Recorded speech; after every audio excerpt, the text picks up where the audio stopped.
The Lakers just lost to the Orlando Magic by 1 point. One single point. And what happened after that game is honestly one of the most telling things we have seen from LeBron James in a very long time. Not because of the loss itself. Losses happen. Every team in this league loses games. What made this situation so revealing was what LeBron James said at the microphone after the final buzzer sounded. He stood there and he suggested, in his own careful and calculated way, that Luka Dončić was responsible for the play not working out. He talked about Luka being off balance. He talked about Luka losing his rhythm. He talked about Luka's decision-making on that final possession. And he did all of this while conveniently leaving out a few very important details. Details like the fact that he called for the ball himself. Details like the fact that he missed a free throw earlier in that sequence that could have changed everything. Details like the fact that when he caught the pass, he did not look off balance at all. He looked completely ready. He looked like a man who had specifically asked for that moment and then could not deliver when it arrived. This is not a complicated story. The facts here are straightforward, and the video evidence is right there for anyone willing to watch it honestly. But what makes this worth really digging into is not just what happened on the court. It is what it reveals about a pattern that has been playing out for a while now. And it is what the data says about this Lakers team when you actually sit down and look at the numbers properly. Let us start with exactly what happened in the final seconds of this game, because getting this sequence right matters a lot here. The Lakers were down 1 point to the Orlando Magic by about 7 seconds left on the clock. A timeout was called, the final play was drawn up, Luka Dončić had the ball, he came off clean, made a move, pump-faked his defender, and then LeBron James called for the ball. Luka saw his teammate calling for it, so he made the pass. LeBron James received the ball, turned and fired a three-point attempt and missed. The buzzer sounded, the Lakers lost 110 to 109. That is the entire sequence. That is what happened from start to finish. There is no missing piece, there is no hidden context that changes any part of that timeline. So when LeBron walked to the microphone after the game and started talking about how Luka seemed off balance and lost his rhythm before making the pass, and how in his point of view Luka had a good look that he gave up, what he was essentially doing was redirecting the story away from himself. He used careful language. He did not directly say Luka made the wrong decision. He was too smart for that. He said things like, I thought he had a good look, and it looked like he kind of just lost his balance. He said he himself was off balance when he caught the pass. He framed everything in a way that planted a question in people's minds about whether Luka made the right call, while technically leaving himself room to say he was not blaming anyone. But here's the problem with that approach. The footage does not support the off-balance narrative. When LeBron caught that pass, he was not stumbling, he was not falling sideways. He set his feet, he went up for the shot, and he missed it. That is what the tape shows. A missed shot is a missed shot. There is no version of watching that clip where you come away thinking the pass was the reason the shot did not go in. And here is the part of this story that the people defending LeBron on. Maybe the whole conversation after the game is about a gutsy comeback instead of a confusing late-game sequence. But that free throw did not go in. And the people who have spent the days since this game blaming Luka for the loss have been extremely quiet about that missed free throw. They do not want to discuss it. They do not want it to be part of the conversation, because if you include that free throw in the timeline, the picture of what went wrong becomes very clear, and it does not point toward Luka Dončić at all. LeBron James had two direct opportunities to be the deciding factor in that final stretch, the free throw and the game-tying shot. He converted 1 out of 2 on the line and then missed the jumper. 2 chances, 1 make, and somehow the conversation ended up being about Luka's decision-making. You have to be willing to recognize how significant that is. Not to pile on LeBron as a person, but because that kind of thing matters when you are trying to understand what is actually happening with this team. Now, there is a layer of irony in this whole situation that is genuinely hard to overlook. For years, anytime LeBron James passes up a shot in a clutch moment, his supporters rush to defend the decision. They say he always makes the right basketball play. They say his basketball IQ is so high that he sees things others do not see. They say passing to an open teammate is the smart play, and that taking a forced shot would have been selfish. That is the argument that gets made every single time LeBron defers in a big moment. But now, in this specific situation, Luka Dončić made a pass to LeBron James, a teammate who was calling for the ball, and suddenly the pass is the problem. Suddenly, the decision to give it up is the wrong call. Suddenly, the person who passed it needs to answer for why he did not just take the shot himself. The same people who defend LeBron for not shooting are criticizing Luka for not shooting. And what makes that even more remarkable is that Luka did not randomly decide to give up the ball. He passed it to a teammate who specifically asked for it. LeBron raised his hand and called for the pass. He wanted the ball. He got the ball. He missed the shot. At what point in that chain of events is Luka Dončić responsible for the outcome? This is the kind of logic that does not hold up when you look at it clearly. And the reason it gets applied so consistently is because there is a group of people who have decided that LeBron James cannot be the problem in any situation. Whatever happens, whatever the circumstances, whatever the evidence shows, the conclusion has already been reached before the analysis even begins. That approach has nothing to do with honest basketball evaluation. Let us also talk about the broader game, because the final possession did not happen in isolation. The context of how this entire game played out matters a lot when you are trying to understand the full picture. In the first half, the Lakers were actually playing pretty well. They were making things hard on the Magic defensively. Orlando was shooting only 14% from three in the first half. And that is pretty much what happened in this game. The third quarter is where things started slipping away. Paolo Banchero, who had been quiet in the first half, completely transformed in the third quarter. He went for 17 points on 6 of 7 shooting from the field in that quarter alone. He was dominant. He was going wherever he wanted on the Lakers' defense, and nobody had an answer for him. He took the game on his back, despite playing with a short-handed supporting cast, and he absolutely imposed his will. Meanwhile, the Lakers went away from what had been working. They stopped feeding Ayton in the post. They stopped exploiting the matchups that had been clearly available to them, and the offensive output suffered as a result. LeBron James contributed 2 points in the entire third quarter, 2 points, while Austin Reeves was putting up 10 points just to keep the Lakers in the game. When your best player and the guy you have been building everything around contributes 2 points in a 12-minute stretch, that is a real problem. And it is a problem that does not get solved by talking about a 5-second sequence at the end of the game. Then the fourth quarter came around, and Desmond Bane went completely off. 12 points on 5 of 7 shooting with 5 assists in the fourth quarter alone. He was carving up the Lakers' defense every single time he touched the ball.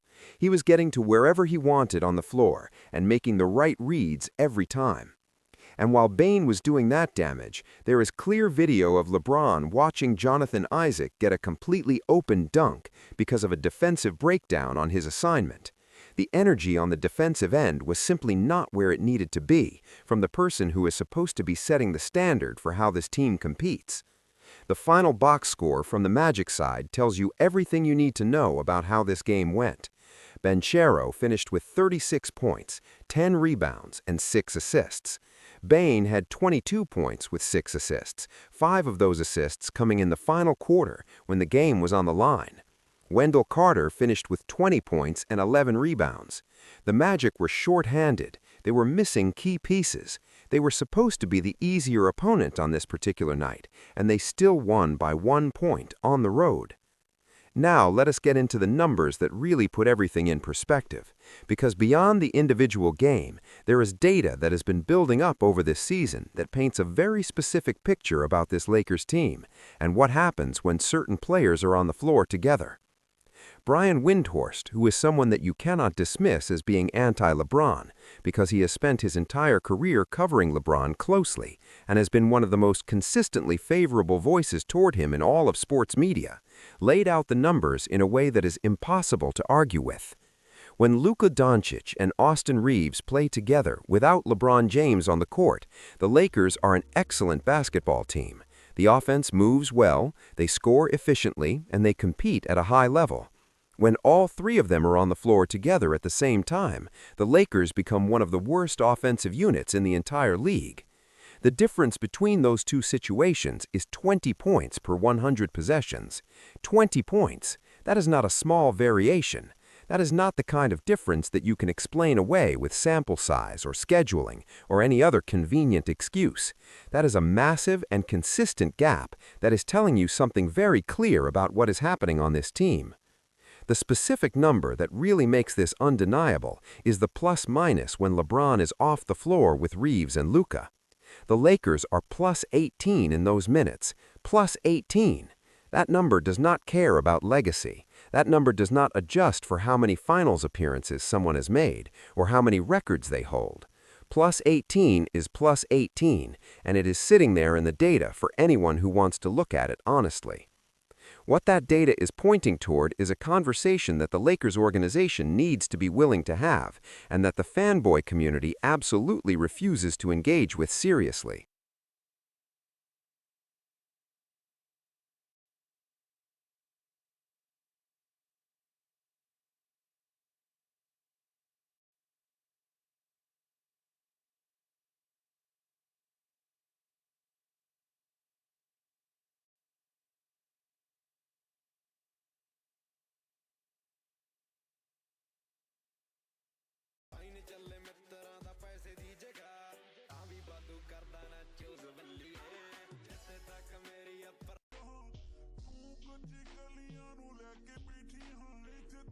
The logical conclusion when you look at those numbers is that LeBron James needs to come off the bench in this particular lineup configuration. Not because he is finished as a basketball player, not because his career is over, not to disrespect what he has accomplished, but simply because the lineup that works best for this Lakers team right now does not include him as a starter alongside Luka Dončić and Austin Reeves. The numbers are making that case very clearly, and they have been making it all season long.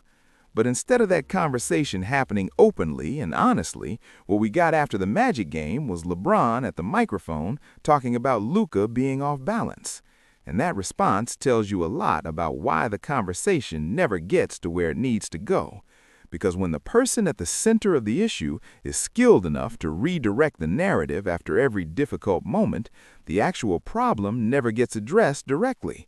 It just gets covered up with carefully worded press conference answers until the next loss happens and the whole cycle repeats. LeBron James has one game-winning shot as a Los Angeles Laker. One. It was a tip-in against the Indiana Pacers.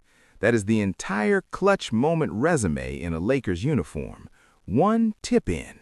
And yet the narrative that gets pushed every time a late-game situation comes up is that this is a reliably clutch player who can be trusted with the ball when everything is on the line.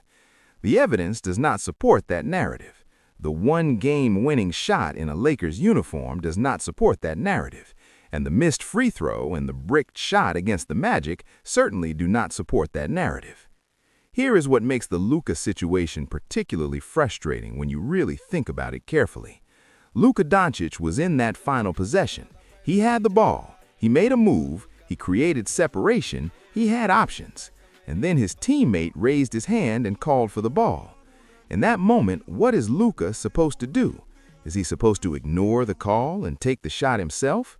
If he does that and misses, the exact same people who are currently blaming him for passing would spend all night saying he was selfish, that he did not trust his teammates, that he tried to be the hero instead of making the right basketball play. There is genuinely no version of that final possession where Luka comes out looking right in the eyes of people who have already decided the story before watching the footage. He gave the ball to the man who asked for it. That is what happened. That is the only thing that happened, and the man who asked for it went up for the shot and missed. The responsibility for that outcome lives with the person who called for the ball and then could not convert. That is not a complicated conclusion, it is just an uncomfortable one for a certain group of people. The bigger picture question that this whole situation raises is about accountability and how it functions or does not function around certain players at certain levels of celebrity. The NBA has a real culture around superstar protection, both on the court from officials and off the court in terms of how narratives get shaped and directed. When things go well, stars get credit. When things go wrong, the story tends to find its way to someone else if the star is skilled enough at managing it. LeBron James is the single most skilled person in the history of professional basketball at managing his own narrative. He's been doing it since he was a teenager. He understands the media better than virtually any athlete who has ever played any sport. He knows which words to use and which words to avoid. He knows how to plant an idea without saying it directly. He knows how to leave himself an exit while still getting the message out. And all of those skills were on full display at that press conference after the Magic game. He did not directly say Luka cost them the game. He would never say that openly because it would be too easy to disprove and too easy to push back against.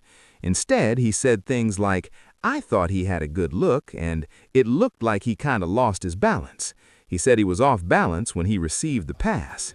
He used soft language and careful framing to create an impression without making a direct claim.